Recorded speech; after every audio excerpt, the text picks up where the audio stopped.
Operação Josué, vamos falar sobre Raabe, a princesa de Deus e a misericórdia do Senhor. Josué capítulo 6, versos 15 a 23, diz assim a palavra do nosso Senhor. E no 7º dia, madrugaram ao subir da alva, e da mesma sorte, rodearam a cidade 7 vezes. Somente naquele dia, rodearam a cidade 7 vezes. E sucedeu que na 7ª vez, quando os sacerdotes tocavam a trombeta, disse Josué ao povo: gritai, porque o Senhor vos entregou a cidade. Porém, a cidade será condenada, ela e tudo quanto nela houver.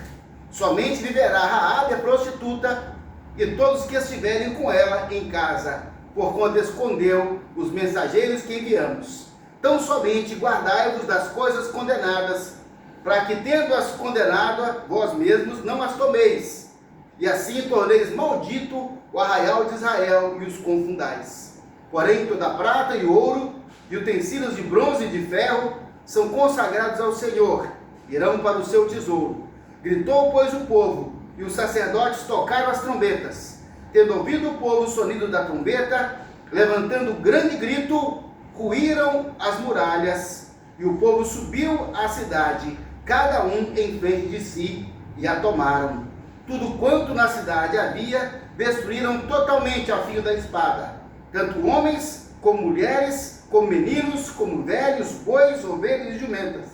Então disse Josué aos 2 homens que espiaram a terra: entrai na casa da mulher prostituta, e tirai de lá com tudo quanto tiver, como lhe jurastes. Então entraram os jovens e os espias, e tiraram Raabe, e seu pai, e sua mãe, e seus irmãos, e tudo quanto tinha. Tiraram também toda a sua parentela, e os acamparam fora do arraial de Israel. Graças a Deus. Ó Deus Todo-Poderoso, mais uma vez, ó Deus, estamos aqui reunidos para proclamar as grandezas do Senhor, para celebrar o poder do Senhor, para, ó Deus, termos motivação, ó Deus, incentivo na sua palavra, que acrescenta fé às nossas vidas. Oh Deus, em nome de Jesus, assim como o Senhor, Pai, deu a Josué a capacidade, ó Deus, de tomar aquela cidade, assim como ele creu no Senhor, ajuda-nos a crer. Assim como aquela família, ó Deus, que estava totalmente condenada com a cidade, assim como eles conheceram a sua misericórdia, ajuda-nos, ó Deus, a seguir esse caminho, para encontrarmos também a sua misericórdia, em nome de Jesus. Amém. Graças a Deus. Louvado seja o Senhor. Queridos, o que nós precisamos colocar em pauta aqui é misericórdia. Misericórdia, uma palavra que para muitas pessoas virou um jargão, virou quase uma gíria. Qualquer coisa a pessoa fala misericórdia, né? De brincadeira, de zombaria, sem saber de fato o peso espiritual que essa palavra misericórdia tem. Então, de fato, misericórdia é a oportunidade que Deus dá a uma pessoa que não merece qualquer oportunidade, mas resolveu mudar de vida. Então, a misericórdia é oportunidade para uma pessoa mudar de vida. Nós podemos ter misericórdia também dos outros, pessoas com quem convivemos, pessoas difíceis, pessoas que geraram muito sofrimento à família, e um dia essa pessoa, ele pede misericórdia. Então nós podemos dar a ele a oportunidade para mudar de vida. Então a misericórdia não é um estendimento de oportunidade para alguém continuar no caminho errado, para alguém continuar errante. Isso não é misericórdia. A misericórdia é a oportunidade para mudar de vida, de maneira que, se não há expectativa, se não há intenção, se não há plano de mudar de vida, não existe misericórdia. Não há misericórdia. A misericórdia é para ser aplicada de forma prática. Se não há oportunidade, se alguém não quer mudar de vida, não cabe misericórdia. Então, pessoas nessa condição, como nós, muitos de nós já fomos condenados. Meu Deus, como nós já fizemos coisas na vida que pode dizer, é condenado. E até a própria Bíblia diz que o salário do pecado é a morte. Então, nós precisamos lançar mão da misericórdia de Deus, mediante quebrantamento, mediante arrependimento. Um dia nós chegamos para Deus e falamos: Deus, tem misericórdia de mim, Senhor, eu não aguento mais essa vida. Deus, tem misericórdia de mim, eu não quero mais viver nesse caminho. Deus, tem misericórdia de mim, eu não quero mais seguir esse curso, eu não quero mais, meu Deus, ver o que eu estou vendo no dia a dia. Nessa hora, é nesse momento que entra a misericórdia de Deus, mediante o quebrantamento de coração do homem. Deus lhe concede a oportunidade. Quer dizer que misericórdia, a Bíblia fala assim, que há um coração quebrantado e contrito, Deus não despreza. Quer dizer que esse coração quebrantado e contrito é o coração que espera de Deus a manifestação da sua misericórdia. Então, nós podemos e devemos usar misericórdia para socorrer alguém, principalmente as pessoas que estão mais próximas de nós, que são as pessoas que mais erraram, que mais transgrediram. Ou seja, parece que o reduto familiar, na parentela, é onde a gente tem mais problema. Talvez seja aí onde nós tenhamos que exercitar mais a misericórdia, porque nós temos o hábito de sentenciar pessoas, de falar: nesse aí nunca mais, não quero ver mais, não perdoo mais, não ajudo mais, não dou mais oportunidade. Mas se a pessoa se arrependeu e está quebrantada, nós não podemos negar a oportunidade, porque Deus não nega a oportunidade de misericórdia à pessoa que precisa, a pessoa que se arrepende, a pessoa que deseja mudar de vida. Então, nós vamos usar misericórdia com as pessoas. Mas a misericórdia, o ato de ter misericórdia, ele traz consigo amor. Queridos, misericórdia é resultado de amor. Eu já vi alguém falar que estava usando de misericórdia com alguém, mas foi uma misericórdia de maneira humilhante e degradante. Você vai ter misericórdia da pessoa, mas vai humilhar a pessoa? Não é misericórdia. Não é misericórdia. A misericórdia é amor. E por ser amor, ela olha adiante na expectativa daquilo que nós esperamos ver. Não é dizer: eu vou te dar oportunidade, mas você vai fazer tudo errado de novo. Não! Não é assim que a misericórdia enxerga. Ela enxerga com os olhos da fé, com os olhos do amor. E ela está dando oportunidade, porque vê na frente, lá na frente, essa pessoa com a vida mudada, com a vida transformada. Porque é assim que Deus olha para nós.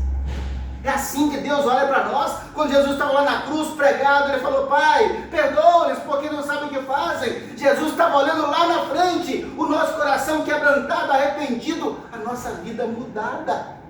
Isso é misericórdia. Quer dizer, meu Deus, que esse mundão que nós vivemos aqui, Senhor. Queridos, como nós precisamos de misericórdia, de receber misericórdia e de dar misericórdia. Precisamos que as nossas vidas sejam assim, mudadas, transformadas. Portanto, misericórdia é uma oportunidade para alguém começar uma vida nova e não para continuar na perdição. Então, nesse texto que nós lemos aqui da experiência de Josué com Raabe, nós veremos que diante da misericórdia não há merecimento. Veremos que existem condições para receber misericórdia de Deus. Vimos que a prostituta Raabe, ela atendeu às condições de Deus. E vimos que Raabe, a prostituta, alcançou misericórdia. Um exemplo clássico, com todos os elementos que nós podemos pensar de misericórdia, aqui está no texto bíblico. Então, primeiramente, vamos entender que não há merecimento na misericórdia. Se a misericórdia é aplicada àquela pessoa que não merece nada, que já perdeu todas as oportunidades, quer dizer que ele não tem mérito. Ninguém pode dizer assim: ó Deus, tem misericórdia de mim porque eu mereço, Senhor. Ó Deus, tem misericórdia dele porque ele merece. Não, ninguém merece. Se está pedindo misericórdia, é porque não merece. Não merecemos. Estamos condenados à morte. Nossos atos trazem morte. Tudo que nós fizemos não presta. A tendência é nos afastar de Deus. Então não há mérito, não há merecimento na misericórdia. Ninguém pode dizer assim: eu alcancei misericórdia porque eu fui muito bom, porque eu fui muito justo, porque eu fui muito honesto. Nada disso, nada disso. Além disso, a Bíblia fala que o pecado separa o homem de Deus, impede Deus de ouvir as suas orações. Meus irmãos, pecado é muro, é bloqueio. Ah, pastor, mas se orar bastante, não adianta. Se não orar primeiro pedindo perdão e confessando e arrependendo e deixando o pecado vai ser barreira, vai impedir a nossa oração de chegar a Deus. Nós temos que estar alinhados para a nossa oração fluir de maneira que alcance os céus e o céu alcance os nossos corações. Então nenhuma pessoa pode alegar merecimento diante de Deus.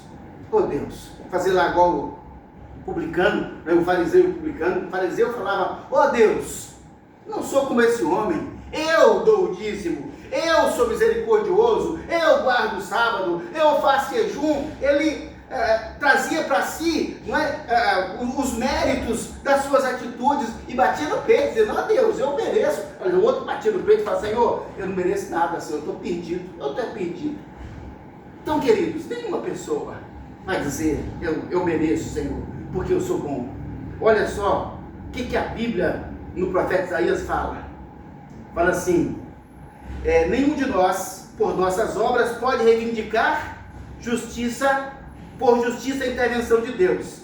Fala assim: pois todos nós somos como o imundo, e todas as nossas justiças como o trapo da imundícia, e as nossas iniquidades como um vento nos arrebatam. Meus irmãos, o trapo da imundícia, a nossa justiça diante de Deus é como o trapo da imundícia. Eu fiquei uma vez pensando: o que seria um trapo da imundícia? Sabe aquele pano de chão que passou na hora de jogar fora? Que já está todo sujo, arrebentado, esmulambado? Você pega aquilo ali, fala: aí a minha justiça é o meu melhor. Aquilo é o meu melhor diante de Deus. Ou seja, não tem merecimento, ninguém vai conseguir um merecimento. Então, não há merecimento para receber misericórdia. Basta ser um miserável que quer mudar de vida. Pronto. Misericórdia é para isso. É um miserável? Quer mudar de vida? Então pronto. Ele está apto para receber misericórdia de Deus. Mas, para alguém receber misericórdia, tem condição. Tem condição. Porque a misericórdia, meu irmão, é um produto raro. Misericórdia é um produto especial. Não é algo que se dispensa no final da feira. Não, é de grande valor. Porque afinal de contas, essa misericórdia só é misericórdia porque custou cada gota do sangue de Jesus, porque custou cada sofrimento de Jesus, porque custou cada dia Jesus Cristo humanizado, limitado nessa terra. Então, ou seja, teve um preço. Então misericórdia não é um jargão para a gente ficar brincando com essas palavras no dia a dia. Não é para falar qualquer coisa que acontece: misericórdia, isso, você quer reclamar de alguém e falar misericórdia? Não, isso não é misericórdia. Há condições para receber a misericórdia. Quais são essas condições? Primeiramente, arrependimento. Meu Deus, eu não quero mais essa vida. Isso é arrependimento.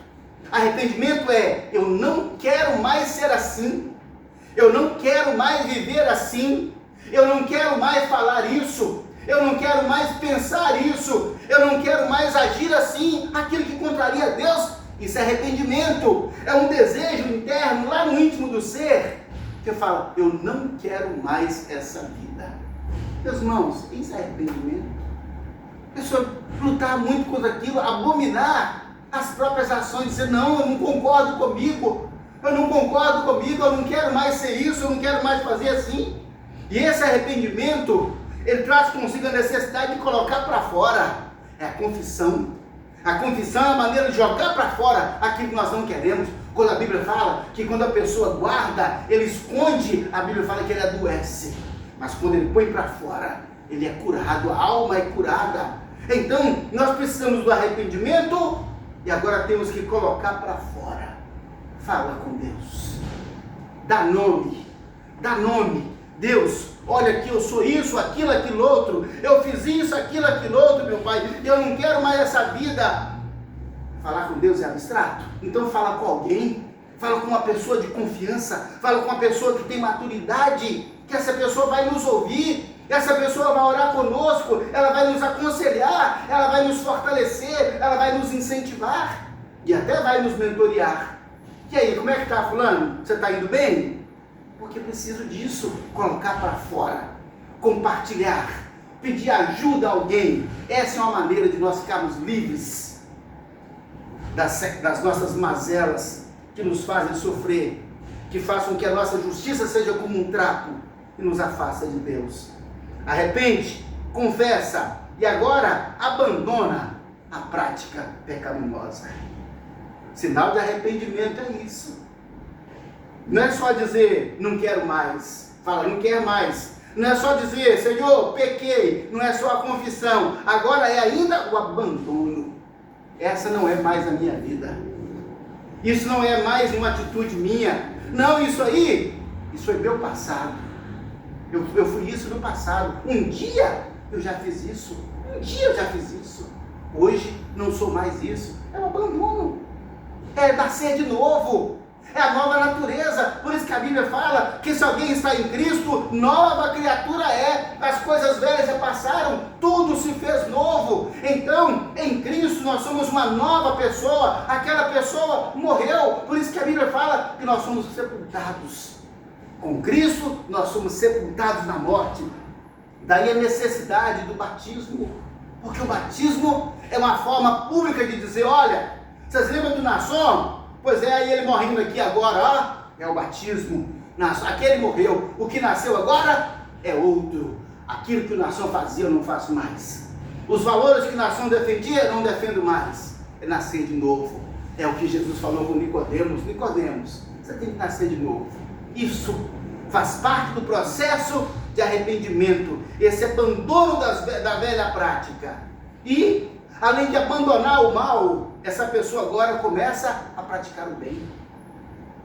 Há muitas pessoas que falam assim, não, eu agora não faço mais o mal, mas também não faço o bem. Eu não sou mais um ímpio, mas não tem comunhão com Deus, não tem relacionamento com Deus. Eu agora não sou mais um ateu, eu não sou agora uma pessoa sem religião, eu não sou mais um perdido. Mas espera aí, mas você tem comunhão com Deus? Tem aliança com Deus? Tem comunhão com a igreja? Tem comunhão com a palavra do Senhor? Tem uma prática de vida cristã habitual? Como nós estamos aqui? Isso aqui é a vida cristã? É reunir para culto. E não é uma coisa que se faz de vez em quando. Isso faz parte da nossa vida. Como é que tira isso de nós? Como é que fala quinta-feira não vou para o culto? Como é que eu falo domingo não vou para a escola bíblica? Como é que eu falo domingo não vou para o culto? Terça-feira não vou para a célula? Como é que tira isso de nós? Isso faz parte da nossa essência de ser cristão. Faz parte, são os nossos hábitos. Como é que alguém tira de nós a Bíblia? Não vai ler a Bíblia, eu não vou mais ler a Bíblia. Isso faz parte de nós. Isso é a nova pessoa que nós somos agora. Porque nós não fazemos o mal, mas agora nós fazemos o bem. E fazemos muito, porque nós precisamos não apenas produzir essas obras de arrependimento, como influenciar e ser exemplo para as pessoas que estão por aí afora, divagando daqui e dali, seguindo caminhos perdidos, seguindo influenciadores que influenciam o mal, que ensinam o erro, que ensinam a iniquidade. E muita pessoa se alegra nisso. Precisamos de pessoas que façam diferença na sociedade com boas obras. Obras de arrependimento. Jesus falou, produzir frutos dignos de arrependimento. Ou seja, se arrependeu, ele vai produzir um fruto. Esse é o fruto da comunhão. É o fruto da presença do Senhor. É o fruto da comunhão com o Senhor. Não tem como tirar isso da nossa vida. Se tirar de mim, eu deixo de ser eu. Não tem jeito mais. Não tem mais. Foi uma amálgama. Nos amalgamamos agora de uma maneira que não tem como mais separar de mim Deus, Jesus, a Bíblia, a igreja. Como é que tira isso? Não tem jeito mais. Nos tornamos uma amálgama, uma massa só. Tudo virou uma coisa só. Mas a Raabe, ela atendeu às condições. Olha só o que aconteceu com aquela mulher. E o interessante é a redundância como a Bíblia se refere a Raabe como prostituta. Toda hora que alguém vai falar da Raabe, fala a prostituta. Ou seja, isso era uma marca muito impregnada nela. era uma marca que ela trazia consigo, e essa era a sua característica. Qual mulher, hein? Aquela prostituta, essa era a marca dela. Então Raabe, ela era uma mulher prostituta, sim, morava numa cidade que estava condenada, e ela era também uma mulher condenada. Pela inferência bíblica, nós vimos que Raabe não morava com os pais, não morava com os parentes, não morava. Tanto é que ela precisou buscar e trazer os pais para casa, trazer os parentes. Ela morava fora, porque a família dela não concordava com aquilo, talvez não gostasse daquilo. Sim, porque nenhuma pessoa, por pior que seja a sociedade, por mais corrompida que seja, ter uma filha prostituta é algo muito vergonhoso.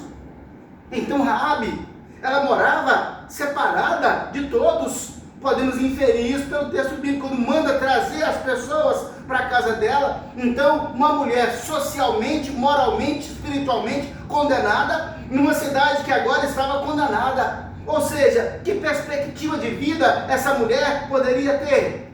Ela era uma prostituta e nunca mais seria nada mais do que isso. Era uma sentença irrevogável sobre aquela mulher. Sempre agora seria aquilo. Sabe, queridos, eu fico pensando, como é que nós, seres humanos, como é que nós estigmatizamos as pessoas? Colocamos nela um rótulo, e por mais que a pessoa tente mudar, nós insistimos em trazer aquilo. Ainda que a pessoa hoje tenha uma grande virtude, vai dizer, a Raabe, ela fez parte da genealogia de Jesus. Mas ela era prostituta. Davi foi um grande rei, o homem segundo o coração de Deus. Mas ele adulterou.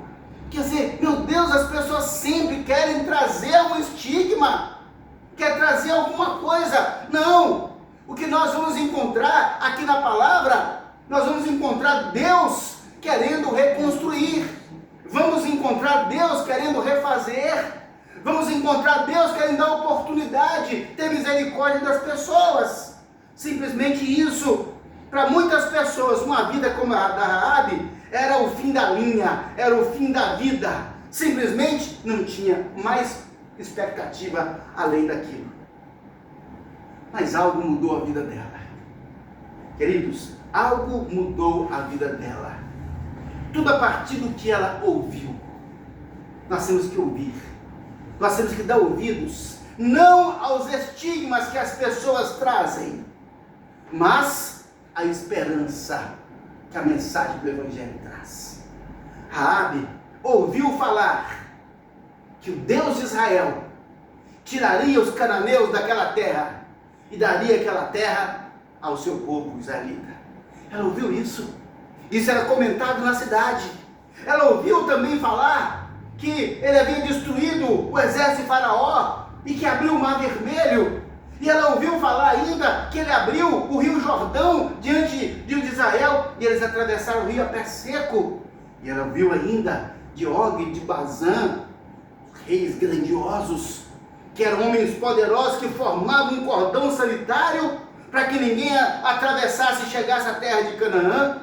Mas a Bíblia então, ela ouviu falar que o povo de Israel veio atravessando aquelas barreiras como se fosse nada, como se fosse um monte de palha. Eles atravessaram aquilo porque o Deus de Israel é o Deus poderoso, maior do que qualquer outro que possa arrogar para si o direito de divindade. Deus, o Todo-Poderoso. Ela ouviu isso, mas não ouviu só isso, da grandeza e do poder de Deus. Ela ouviu falar de um Deus que ama o povo. Isso é novidade. Porque os deuses cananeus eram deuses cruéis. Eram deuses cruéis, que exigiam um sacrifício. Eram como os deuses gregos, que faziam mal às pessoas. Então, de repente, ela ouve de um Deus que é misericordioso, de um Deus que perdoa, de um Deus que dá oportunidade, de um Deus que ama o povo. Ela começa a ouvir tudo aquilo. Ela fala, peraí, é um Deus que oferece misericórdia aos arrependidos. E essa mulher então, ela começa a sonhar com a possibilidade de uma vida diferente. Quem sabe, se nesse povo eu podia ter uma história diferente.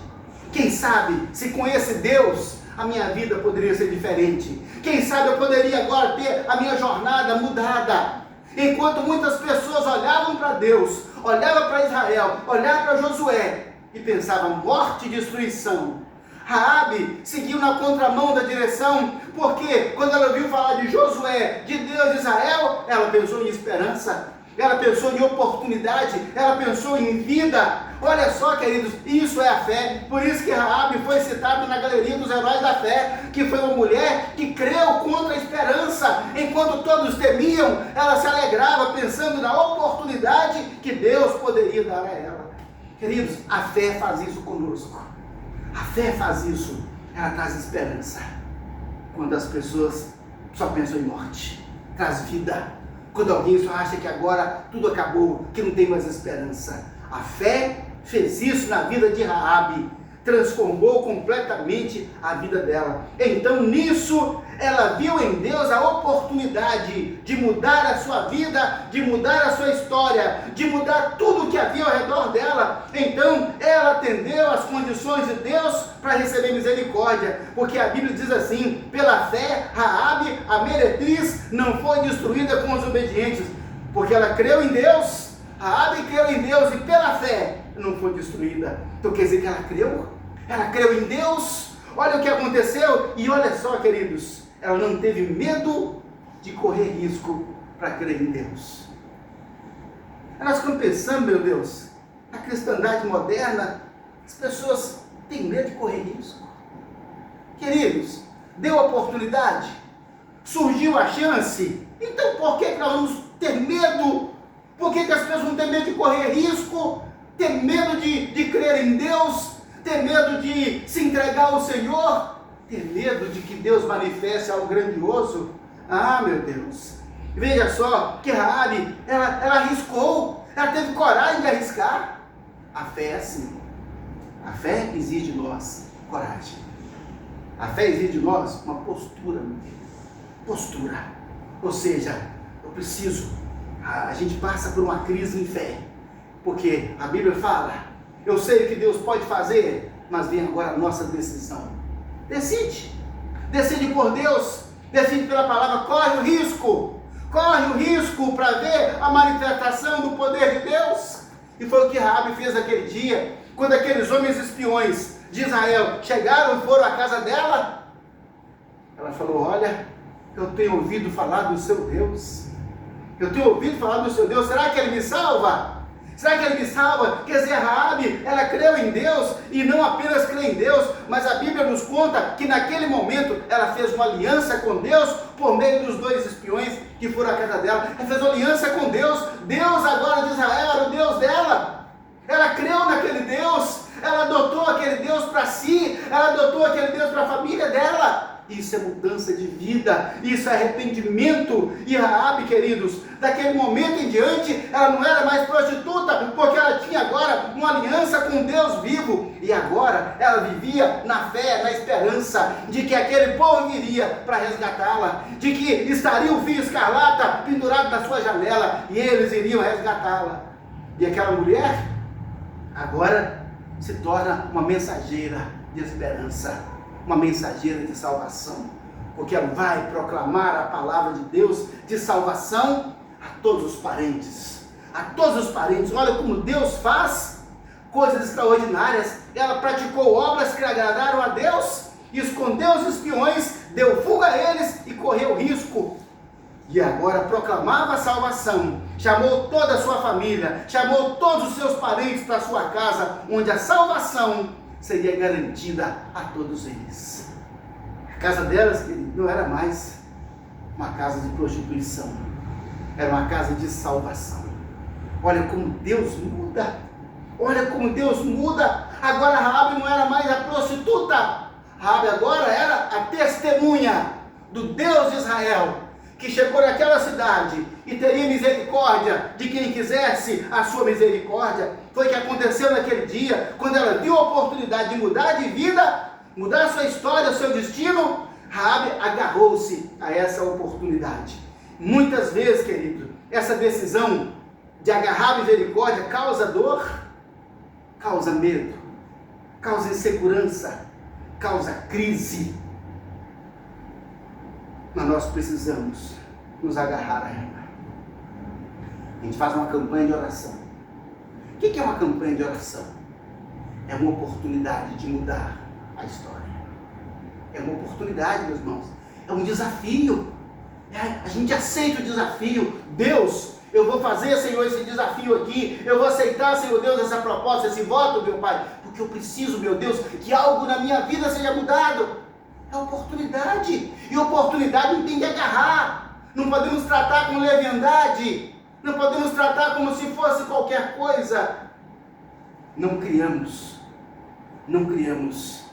firmeza com Deus.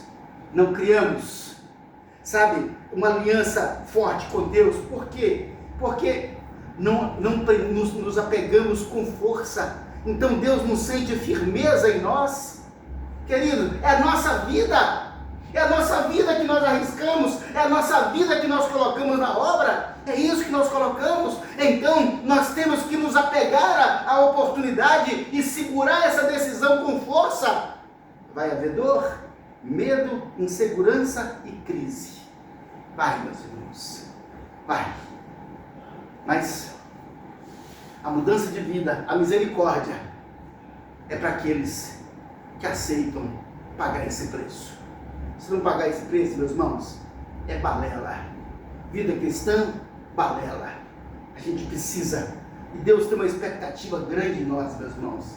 Deus tem. E às vezes eu fico pensando, como que? Pastor, eu não vou. Eu não aguento. Eu não estou dando conta.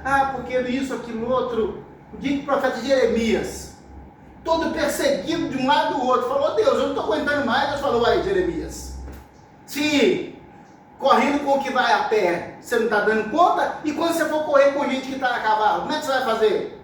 Uai, Jeremias, se em tempo de paz você está se sentindo inseguro, como é que você vai fazer na guerra? Deus não refrescou para ele, não, meus irmãos. Deus não refrescou para Jeremias. Falou: aí, o que foi? Você não sabe qual é o seu papel? Você não sabe qual é a sua vida? Você não sabe qual é a expectativa que eu tenho de você? Sabe, meus irmãos, então a gente arruma uma choração, um mimimi. Oh Deus, o Senhor sabe, Senhor, uma fraqueza, meu Deus. Não, gente. Não, meu Deus. Nosso Deus é o Todo-Poderoso, é o Deus que derruba muralhas. E a gente fica lá chorando, lamentando ao redor do muro, em vez de deixar Deus derrubar. Raabe alcançou misericórdia, meus irmãos. A misericórdia na vida dela foi algo extraordinário. Olha só, que quando Deus falou com Josué, Josué, hoje você vai rodear a cidade 7 vezes, e depois o sacerdote vai tocar a trombeta, e o povo vai gritar, e o muro vai cair, e tudo na cidade está condenado. Isso é Deus falando. Aí Deus fala assim: só Raabe, a prostituta, e os que estiverem na casa dela, você vai poupar. Deus, o próprio Deus, deu ordens específicas sobre a Raabe. Mas quem falou isso com ela? 2 espiões que estavam lá falaram: olha, em nome de Deus nós temos uma aliança. E Deus falou: Josué, vai lá agora, tá? Mas aqui, não esquece da Raabe não, viu? Gente, a Raabe já estava lá, ó, no coração de Deus. Raabe já estava lá na mente de Deus. Deus falou: olha a Raabe, viu? Olha a Raabe. Então, queridos, o próprio Deus fez menção de Raabe quando mandou atacar a cidade. Ela foi citada como modelo de fé e de obras. O próprio Tiago vem falar, ele diz assim: verificais que uma pessoa é justificada por obras e não por fé somente. De igual modo, não foi também justificada por obras a meretriz Raabe, quando acolheu os emissários e os fez partir por outro caminho? Quer dizer, a Bíblia aqui, no Novo Testamento, vários textos, depois Hebreus, vai citar Raabe na galeria dos heróis da fé. E depois, nós vamos ver que Raabe entrou para a genealogia do Senhor Jesus e se tornou princesa em Israel. A Bíblia fala que Raabe casou-se com Salmão. Salmão era filho de Naasson. Naasson era príncipe de Judá. Depois de Naasson, quem foi príncipe de Judá? Salmão. Raabe casou com Salmão. E depois que ela casou com Salmão, elas tiveram um filho, que foi Boaz, com quem casou Ruth.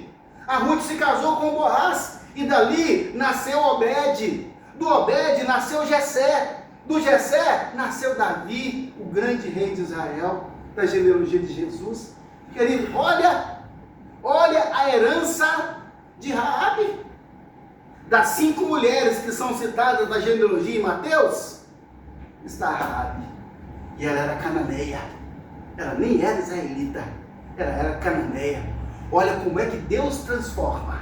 Olha como que Deus transforma. E Deus nos transformou, tão transformado, que ela agora entrou também para o registro, onde só se registravam homens. Ela foi registrada. Por quê? É como se a fé em Deus transformasse a nacionalidade dela. Tornou-se espiritualmente israelita e não mais cananeia. Porque é a fé em Deus que diz de que povo que nós somos. Somos do povo de Deus. Não importa em que canto da terra nós nascemos, nós somos do povo de Deus. Então Deus mudou a história dela, mudou o passado dela, mudou o futuro dela, mudou a sua parentela, mudou completamente a referência que tinham dela. Os parentes agora, quando falavam de Raabe, não é a nossa filha, a nossa irmã, a nossa cunhada prostituta, não. É a princesa de Israel que salvou as nossas vidas, que preservou, que perpetuou a nossa família. Olha como Deus muda completamente a história de alguém. Esse é o efeito da misericórdia de Deus, que é capaz de mudar completamente aquele que aceita correr risco, aquele que aceita se entregar, aquele que aceita abandonar o pecado, aquele que aceita mudar de vida. Raabe não queria mais ser prostituta, Raabe agora queria ser serva do Senhor, e Deus fez dela uma princesa em Israel, e ficou o seu nome registrado na história. Muitos passaram, mas o nome dela ficou registrado na história. Só o amor e a misericórdia de Deus transformam uma prostituta em uma honrada mãe de família e princesa, casada com um príncipe. Além disso, pessoal, a bênção foi abundantemente completa. Porque o texto que nós lemos mostra que Deus salvou a família dela. Não, o texto fala mais. Deus salvou os parentes dela. Ou seja, queridos, olha só, o pai, a mãe, os irmãos, e agora toda a parentela foi salva. Sabe o que significa isso? Que quando nós experimentamos a misericórdia de Deus, nós temos que levar essa misericórdia para a nossa casa, para a nossa família, para os nossos parentes, porque Deus quer igualmente salvá-los. Assim como Deus muda a nossa história, Deus quer mudar a história de todos eles. Nós temos que ser essa Raabe, nós temos que ser essa proclamadora, nós temos que ser essa pessoa que anuncia a esperança. Nós temos que ser essa Raabe, nós temos esse compromisso com Deus, de Senhor, a minha vida foi mudada, agora eu quero, meu Pai, que a vida dos outros também, que elas sejam mudadas, e Deus é poderoso para fazer infinitamente mais, além de que tudo isso. A casa de Raabe deixou de ser casa de prostituição, para ser casa de salvação.